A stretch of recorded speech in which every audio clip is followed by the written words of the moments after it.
हाँ, तो आज आप लोग प्यारे बच्चों गुड मॉर्निंग। तो आज हम फिर वहीं सूरदास के पद को आगे बढ़ाते हैं जहाँ से छूट गया था।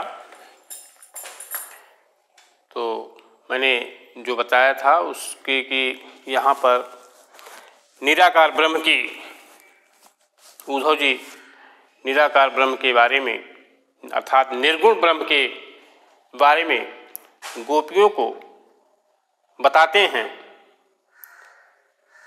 क्या बता रहे हैं पहले देखिए। आज आपका ये होगा 10वां दोहा। सूरदास पाठ है पद, सूरदास में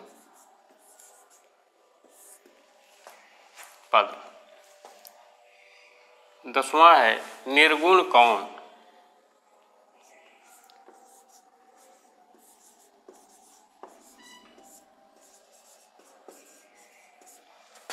निर्गुण कौन सबय मति नासी।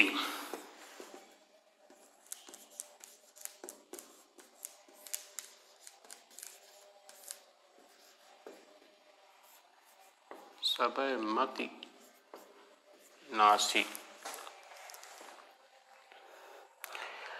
देखिए यहाँ पे हमने उस दिन बताया था कि थोड़ा सा पीछे के बाद बता देना चाहता हूँ तो आगे चलता हूँ। तो कि जो है जब श्री कृष्ण भगवान कंस को मार करके मथुरा में ही रह जाते हैं और वहाँ से जो है उनको उस ब्रज की सारी यादें आती हैं। उसके बाद उद्धव को जो है वहाँ पर उद्धव को भेजते हैं। तो उद्धव जो है सारी गोपिकाओं को, ब्रज की गोपियों को निर्गुण ब्रह्म की उपासना करने को बताते हैं।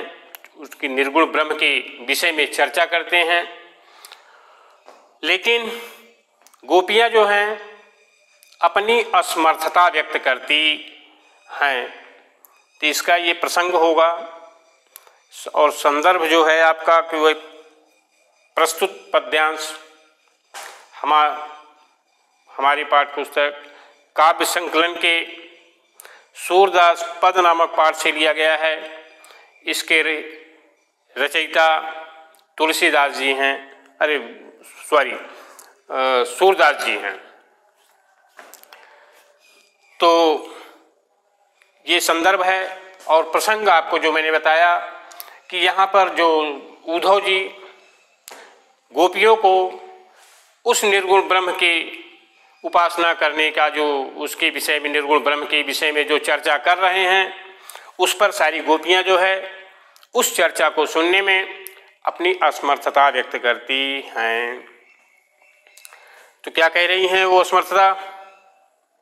निर्गुण कौन देश कौ वासी मधुकर कहि समुझाय सौहृदय बूझत साँच न हासी। हासी माने हंसी होता है, साँच माने सच सच होता है और बूझत माने होता है पूछती हैं।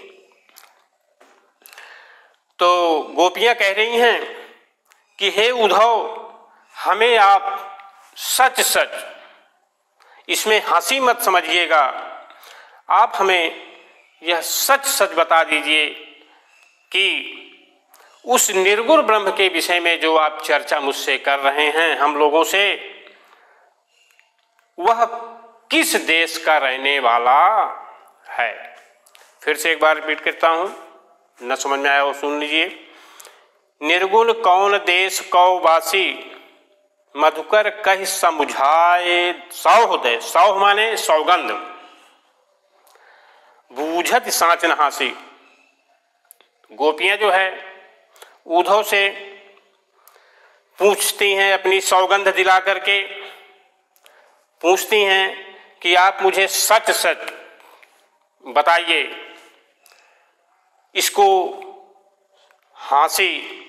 इसको हंसी मत समझिएगा कि जिस निर्गुण ब्रह्म के विषय में आप हम लोगों से चर्चा कर रहे हैं वह निर्गुण ब्रह्म किस देश का रहने वाला है। फिर आगे क्या कह रही हैं?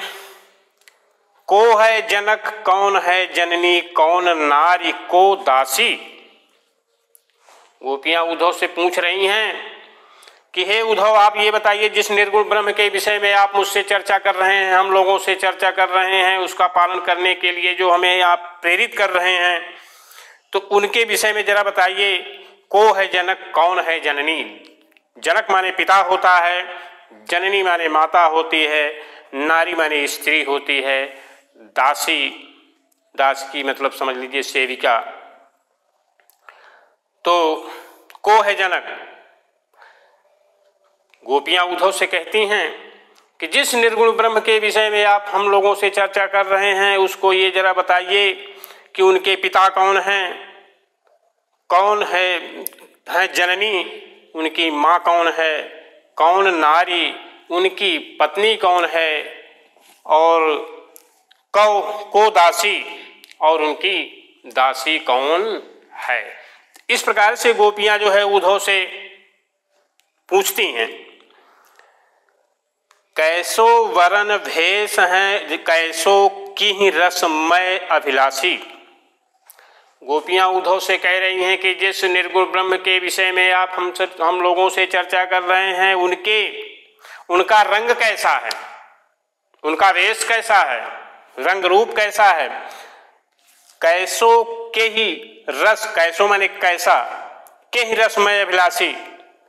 अभिलाषी माने इच्छा, अभिलाषा, रस, के ही रस में अभिलाषी।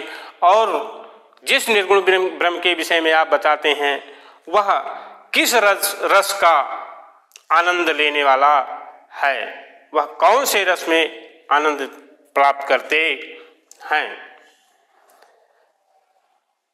पावो गए गौ पुण्य कियो आपनो जोर करोगे गासी। गासी माने छल कपट होता है। तो गोपियां उद्धव से कह रही हैं कि हे उद्धव, यदि आप मुझसे छल कपट, यदि आप हमसे छल कपट करेंगे बताने में, तो यदि आप हमसे छल कपट करेंगे तो अपने बुरे परिणाम, अपने किए हुए बुरे परिणामों का फल आप स्वयं पाएंगे। पाओगे पुण्य कियो आपनौ, जौर करोगे गासी। गासी माने छल कपट। पाओगे प्राप्त होगा, पुण्य कियो आपने, जौर करोगे गासी। गोपियां उद्धव से कहती हैं, अरे उद्धव से कहती हैं कि हे उद्धव, यदि आप मुझसे यह सब बताने में, यदि कोई मुझसे झूठ या छल कपट आपने किया, तो आप जो है अपने बुरे परिणामों का नतीजा आप खुद प्राप्त करेंगे, खुद भोगेंगे। सुनत मौन हो रहो बावरो सूर सबय मति नासी। नासी माने होता है नष्ट हो जाना। इस प्रकार से जब गोपियां उद्धव से ये प्रश्न पूछती हैं कि उस निर्गुण ब्रह्म के विषय में आप मुझसे बताइए कि कैसे रूप है, कैसे रंग है, कैसे उनका किस आकार, मतलब कौन पिता है, कौन माता है, ये सब जब प्रश्न उद्धव से जब पूछती हैं, तो सुनत मौन, मौन माने शांत हो जाना। सुनत मौन हो रहो बावरो, बावरो माने जैसे पागल, सूर सबय मति नासी। इस प्रकार से जब गोपियों की बातों को उद्धव जी सुनते हैं, तो सुन करके ऐसा मौन धारण कर लेते हैं जैसे सूर सबय मति नासी। ऐसा लगता है, उस समय का दृश्य ऐसा प्रतीत होता है देखने में, जैसे सूरदास की सारी बुद्धियाँ नष्ट हो गई हो। तो इस प्रकार से गोपियां जो है उद्धव जी से यह प्रश्न पूछती हैं। तो अगला आपका दोहा है 11वां।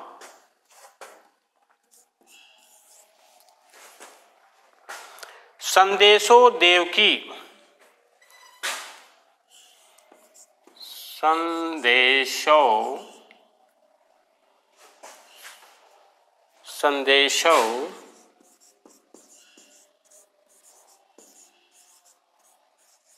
देवकी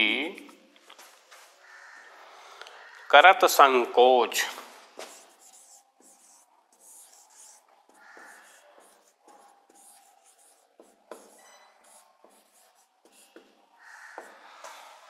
हाँ, तो 11वां आपका दोहा है, पद है संदेशो देवकी डैश डैश करत संकोच, लास्ट है वो आपका। तो संदेशो देवकी सो कहियो, यहाँ पर जब उद्धव ब्रज में आए हैं और ब्रज में आकर के जब अपने निर्गुण ब्रह्म के बारे में इन गोपियों को बताते हैं और गोपियाँ उसे सुनने में अपनी असमर्थता व्यक्त करती हैं और व्यक्त करके तब उद्धव मथुरा को जाने को तैयार होते हैं। तो जब मथुरा को जाने को तैयार होते हैं तो यशोदा मैया जो है अपना संदेश उद्धव से देवकी के लिए भेजती हैं, क्योंकि कृष्ण भगवान तो वहीं हैं मथुरा में और उनके माँ देवकी जो है वहाँ भी मथुरा में हैं।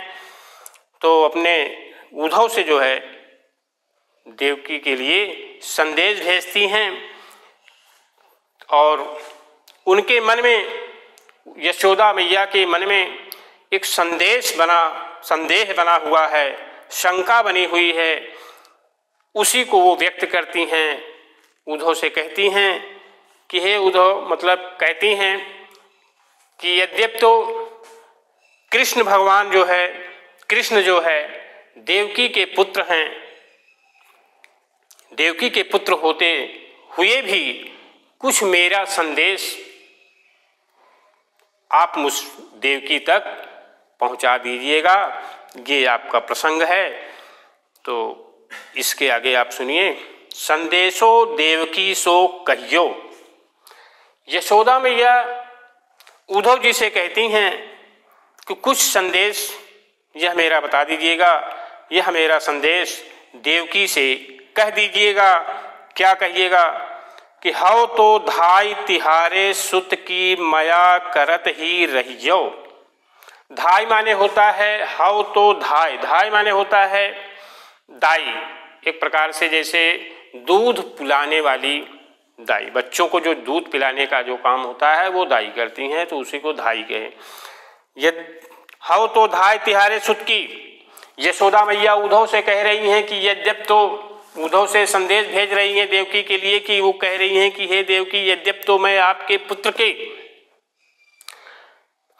पुत्र के दूध पिलाने वाली अर्थात पालन पोषण करने वाली धाय हूं, मया करत ही रहियो, फिर भी आप जरा मुझ पर कुछ अपनी दया दृष्टि बनाए रखिएगा। यद्यपि टेव तुम जानती उनकी, यशोदा मैया मतलब यशोदा मैया उद्धव से कहलवा रही हैं देवकी के लिए। क्या कह रही हैं कि यद्यपि श्री कृष्ण तो आपके पुत्र हैं,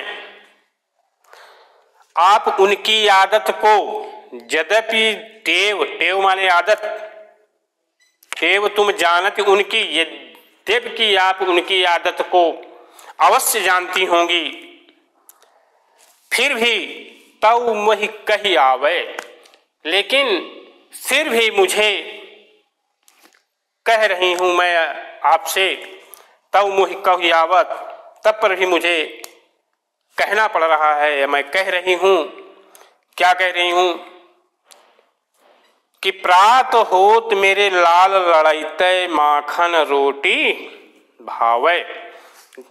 यशोदा मैया कह रही हैं, मतलब अपनी मन की जो शंका है, उनकी जो व्यथा है, जो उनका उद्धव मतलब यशोदा मैया के अंदर जो दुख है, व्यथा किस बात की थी कि कृष्ण भगवान जब मथुरा चले गए तो वहां पर उनको वहां जाने से अपने यशोदा मैया के हृदय में जो व्यथा है, जो दुख है, जो पीड़ा है, वह व्यक्त कर रही हैं।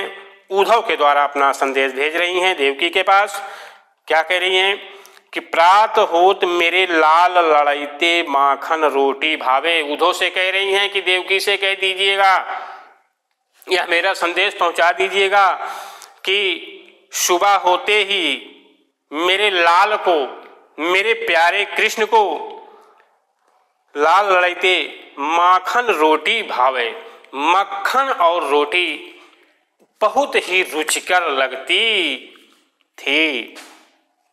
उद्धव से कह रही हैं, देवकी से कह रही हैं कि प्रात होत मेरे लाल लड़ाईते, सुबह प्रातः काल होते ही मेरे लाल को, मेरे कृष्ण को माखन रोटी बहुत सुंदर, बड़ा मतलब उनका बड़ा ही प्रिय भोजन था। आगे क्या कह रहे हैं, तेल उबटनो अरु तातो जल ताहि देखी भाजी जाते। भाजी जाते, भाजी माने भाग जाते थे। देखिए बच्चों का एक चंचलता होती है, जब बच्चे छोटे रहते हैं तो माँ जब उनको नहलाती है या दूध पिलाती है तो ये सब करने से वे हटते हैं, आनाकानी करते हैं, रोते भी हैं। तो इसी प्रकार से श्री कृष्ण भी जो है उनके बालक थे जब, तो उनके अंदर भी चपलता थी, चंचलता थी। तो कहते हैं कि तो यशोदा मैया कह रही हैं कि तेल उबटनो अरु तातो जल, तातो माने गरम जल, गरम होता है। उबटन, उबटन उबटन उसको कहते हैं जो सरसों को पीस करके छोटे बालकों को माताएं लगाया करती हैं। तो हम लोगों के गांव में तो भुकुआ उसको बोलते हैं, जो सरसों से पीसा हुआ होता है, उसी को जो है छोटे बच्चों को अपना लगाती हैं। तो वही मैया यशोदा कह रही हैं कि तेल उबटनो अरु तातो जल, तेल उबटन और गरम जल, अरु तातो जल और गरम जल, ताहि देख भज जाते। मैया यशोदा कह रही हैं कि जब यह सब चीजें देखा करते थे तो ये कृष्ण जो है, कृष्ण भगवान जो है भाग जाते थे, भाग जाते हैं। फिर क्या कह रही हैं कि जोई जोई मांगा सोई सोई देती, क्रम क्रम करी कै नहते। मैया यशोदा कह रही हैं कि जब ये गरम जल, उबटन और तेल, इन सब चीजों को देखकर जब वो भाग जाते थे तो उनको नहलाने के लिए, उनको उबटन लगाने के लिए जोई जोई मांगत, जो जो वो मांगा करते थे कृष्ण जो है उसको क्रम से धीरे धीरे दे करके सोई सोई देती, वो मैं उनको क्रम क्रम करके नहाते और उनको एक क्रम से उनको दिया करती थी और क्रम से उनको नहलाने का काम करते थे। क्रम क्रम करी कै नहाते, इस प्रकार से क्रम क्रम के जो जो मांगा करते थे कृष्ण, उनको मैं दिया करते थे और उन्हें उसी प्रकार से नहलाया करती थी। सूर पथिक सुनि मोहि रैन दिन, बढ़्यो रहत उर सोच। उर माने हृदय होता है। सूर पथिक सुन मोहि रैन दिन, मैया यशोदा कह रही हैं कि हे उद्धव सुन मोहि रैन दिन, यह इस बात का मुझे, रैन माने रात होता है, कि यह जो है चिंता हमें रातों दिन बनी रहती है। बढ़े राहत उर सोच, उर माने हृदय होता है। इसी प्रकार की शंकाएं और चिंताएं मेरे हृदय में रातों दिन दुख दिया करती हैं। क्या कि मेरो अलग लड़ाई तो मोहन हईहों करत संग कोच। इस प्रकार की चिंताएं उनको मन में शंका बनी हुई है कि मेरे लाल मोहन इन सब चीजों को खाने मतलब करने में, खाने में देवकी से जरूर कहीं संकोच तो नहीं करते होंगे। तो ये करत संकोच, इस प्रकार से मैया यशोदा जो है उद्धव से जो है यह संदेश जो है भेजती हैं कि मेरो अलग लड़ाई तो मोहन, उनके प्यारे मोहन कृष्ण कि ये सब करने में उनको देवकी से संकोच लगता होगा। जैसे कोई बालक है, अगर अजनबी घर जाता है तो अपने घर में जिस प्रकार से रहता है, लेकिन अपने घर में जिस प्रकार से रहता है और दूसरे के घर में जब जाएगा तो उससे जो है कोई चीज़ जैसे मांगने में, या आपको भूखे लगी है तो आप उनसे मांग कर नहीं खाएंगे, क्यों? संकोच करेंगे। तो उसी प्रकार से मैया यशोदा के हृदय में भी इस प्रकार का उनके अंदर शंका बनी हुई है कि कहीं मेरा लाल जो है देवकी से इन सब चीज़ों को मांगने में या खाने में कहीं संकोच तो वो नहीं करते हैं। तो इस प्रकार से ये आपका 11वां दोहा समाप्त होता है। देखिए, ये जैसे ये संदेशो देव की करत संकोच, तो ये तो मैं शार्ट में लिखा हूं, लेकिन आपके पेपर में तो पूरा ये दिया रहेगा। तो उसमें का और खा दो दिए रहते हैं, का और खा दो रहते हैं। तो उसमें प्रश्न रहता है कि प्रस्तुत दिए गए पद्य काव्यों से, खंड काव्यों से किसी एक दोहे का आप आंसर दीजिए। तो आप ये हुआ, तो प्रसंग, संदर्भ प्रसंग सहित व्याख्या कीजिए। तो संदर्भ प्रसंग व्याख्या सहित, तो संदर्भ में आप लिखेंगे प्रस्तुत पद्यांश हमारी पाठ्य पुस्तक काव्य संकलन के पद नामक, सूरदास के पद नामक पाठ से लिया गया है, जिसके रचयिता सूरदास जी हैं। ये आपका जो है संदर्भ हो गया। प्रसंग, तो प्रसंग में जो है जो भी पैराग्राफ आप पढ़ेंगे उसके अलग अलग प्रसंग हो जाते हैं। संदर्भ तो आपका इस सूरदास पाठ के यही होगा, जो कोई भी सूरदास के पाठ का यदि कोई भी टॉपिक उठा कर देगा तो केवल एक ही संदर्भ आपको याद करना है उसमें। लेकिन प्रसंग हर के दोहे के जो है प्रसंग अपने अपने सब चेंज हो जाते हैं, उसके अलग अलग मैटर हैं। तो जैसे इसमें है संदेशो देवकी से कहियो, तो यहाँ इसमें प्रसंग है आपका कि यशोदा मैया जो है अपनी व्यथा जो है, दुख, शंकाएं उद्धव के द्वारा मैया यशोदा जो है अपनी जो व्यथा है उस पीड़ा को उद्धव से व्यक्त कर रही हैं। तो इसका ये संदर्भ हो गया, प्रसंग हो गया। अब उसके बाद व्याख्या जो मैंने आपको अभी बताया, उस व्याख्या को कायदे से अच्छे से पढ़ लीजिएगा। यदि आप लोग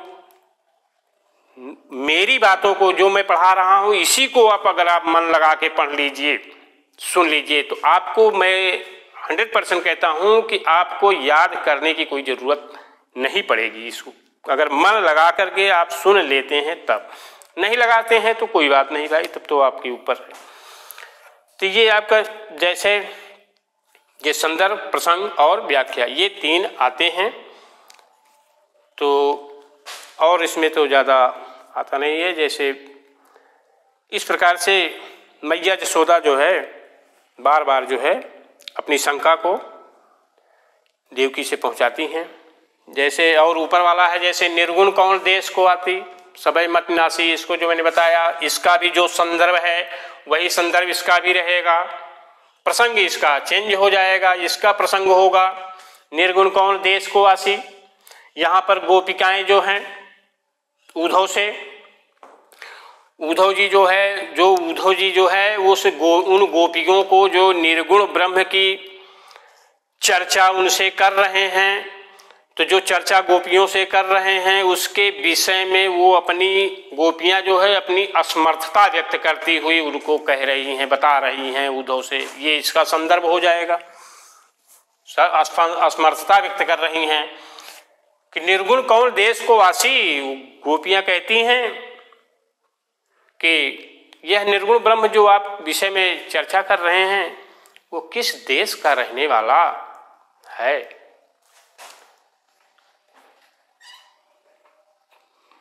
ये आपका सूर, आज हम सूरदास के पद को खत्म कर दिए।